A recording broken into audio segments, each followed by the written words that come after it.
Assalamualaikum warahmatullahi wabarakatuh. Perkenalkan, saya Titis Dwi Pratika dengan rekan saya Ina Aziza Septian dari Prodi Statistika UII. Pada video tutorial praktikum analisis regresi terapan kali ini, kami akan menjelaskan bagian analisis regresi sederhana dengan uji asumsinya. Pada video kali ini, kita akan mempelajari bagaimana cara menganalisis regresi sederhana dengan menggunakan R yang akan disampaikan oleh Ina Aziza Septian. Langsung saja kita masuk ke videonya.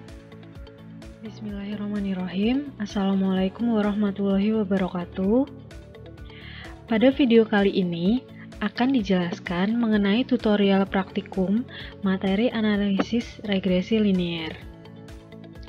Nah, pada praktikum kali ini terdapat 5 capaian pembelajaran yang dapat dilihat pada gambar seperti berikut ini. Kemudian akan langsung dilanjutkan ke landasan teori.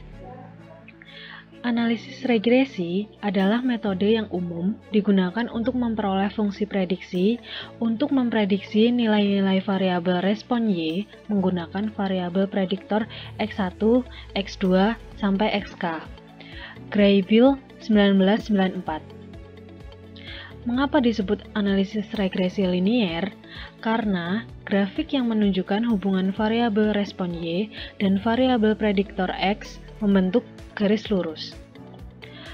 Dalam analisis regresi linier, hanya ada satu variabel respon Y yang dipengaruhi oleh variabel-variabel prediktor X. Jika hanya terdapat satu variabel prediktor yang berpengaruh, maka disebut analisis regresi linier sederhana. Sedangkan, jika variabel prediktor yang berpengaruh lebih dari satu, maka disebut analisis regresi linier berganda. Selanjutnya, ada beberapa tahapan untuk melakukan analisis regresi. Yang pertama, menguji hubungan atau korelasi antar variabel respon dan prediktor. Yang kedua, mengestimasi parameter dalam model regresi menggunakan metode OLS atau metode kuadrat terkecil. Yang ketiga, menguji signifikansi masing-masing parameter.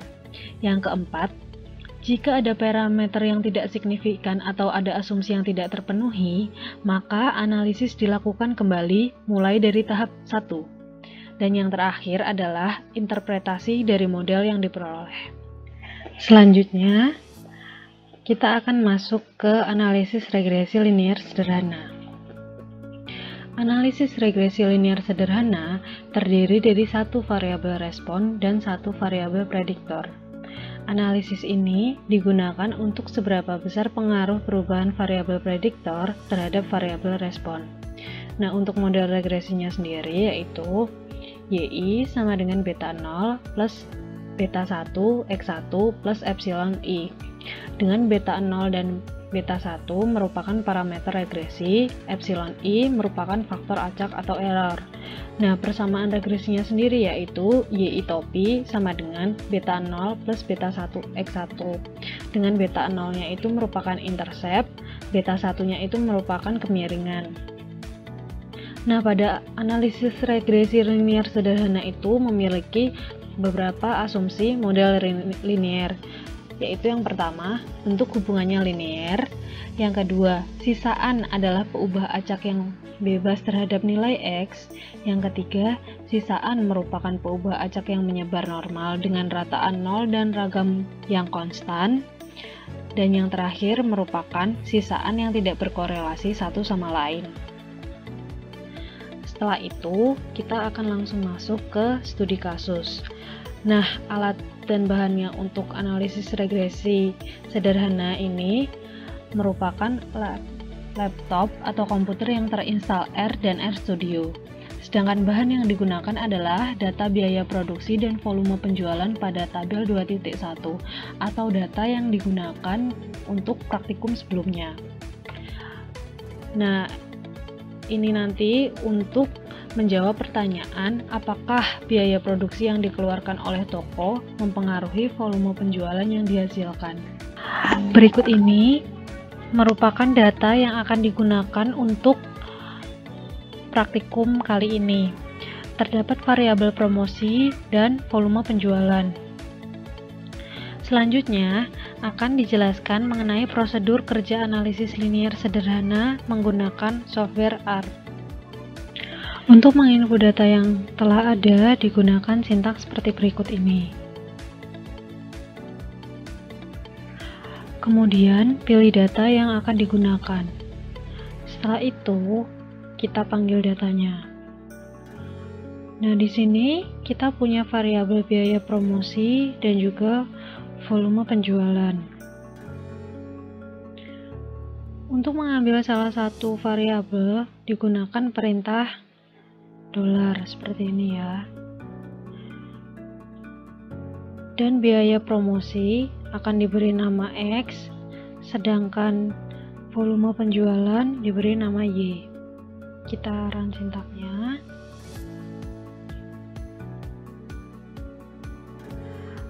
Sebelum membuat plot data dari variabel biaya promosi dan volume penjualan, terlebih dahulu kita membuat model dari variabel biaya promosi dan volume penjualan menggunakan perintah seperti berikut ini. Kemudian, membuat plot data dari model yang diperoleh menggunakan perintah plot dalam kurung model data sama dengan data. Akan muncul plot seperti gambar berikut ini. Setelah itu, dilakukan analisis regresi linier sederhana dari variabel biaya promosi dan volume penjualan menggunakan perintah seperti berikut ini. Kita run sintaknya. Dan untuk melihat ringkasan dari output regresi menggunakan perintah summary. Output berikut ini akan digunakan untuk uji T atau uji parsial. Uji T digunakan untuk mengetahui apakah variabel independen atau X berpengaruh secara signifikan terhadap variabel dependen Y. Nah, hipotesis uji T itu H0 sama dengan beta 0 sama dengan 0 atau model tidak signifikan. Sedangkan H1-nya itu beta 0 tidak sama dengan 0 atau model signifikan.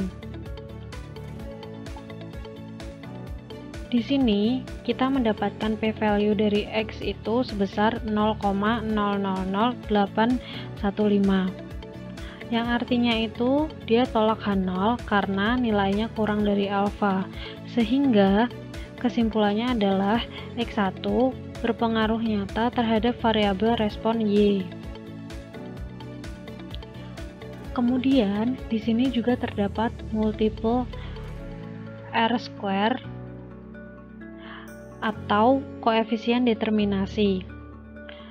Nah, koefisien determinasi ini digunakan untuk mengukur proporsi keragaman Y yang mampu dijelaskan oleh X dalam model. Koefisien determinasi atau R kuadrat menunjukkan kebaikan model. Semakin besar nilai R kuadratnya, semakin baik modelnya. Nah, nilai R kuadrat ini berada antara 0% sampai 100%. Pada output berikut, nilai R square-nya kan 0,7722. Artinya, sebesar 77,22% keragaman Y mampu dijelaskan oleh X dalam model, sedangkan sisanya, yaitu sebesar 22,78%, dijelaskan oleh peubah lain di luar model. Selanjutnya, akan dilakukan uji ANOVA menggunakan sintak ANOVA dalam kurung regresi. Kita run sintaknya dan akan muncul seperti berikut ini. Nah, output ini akan digunakan untuk uji F atau uji overall. Uji F sendiri digunakan untuk menguji kelayakan model dan menguji parameter regresi secara keseluruhan. Dan untuk hipotesisnya sendiri, H0-nya itu beta 0 sama dengan 0 atau model tidak layak. Nah, H1-nya itu beta 0 tidak sama dengan 0 atau model layak. Di sini didapatkan nilai p-value-nya sebesar 0,0008148, yang artinya itu tolak H0 karena kurang dari alfa, dan kesimpulannya adalah model ini layak. Kemudian kembali lagi ke atas, di sini kan terdapat estimate. Estimate berikut ini itu digunakan untuk mendapatkan persamaan regresi. Jadi dari estimate ini didapatkan persamaan regresi Y topinya itu sebesar 39.780 plus 1634 X1. Kemudian untuk melakukan prediksi, jika diketahui data untuk biaya promosinya sebesar 12.500, 13.800 dan 145.200, maka ini kita run dulu sintaknya ya.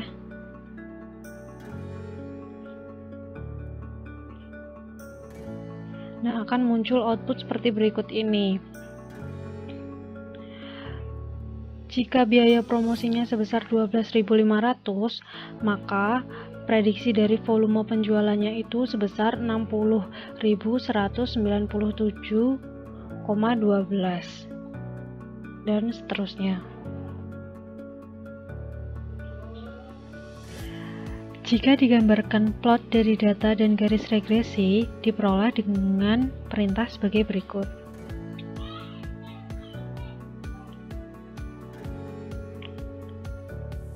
Perintah SEQ ini digunakan untuk membangkitkan data dari 10.000 sampai 20.000 dan jaraknya sebesar 200. Kemudian untuk membentuk garis regresi, maka akan diberikan data variabel biaya promosi tertentu dan dilakukan prediksi untuk volume penjualan dari data tersebut.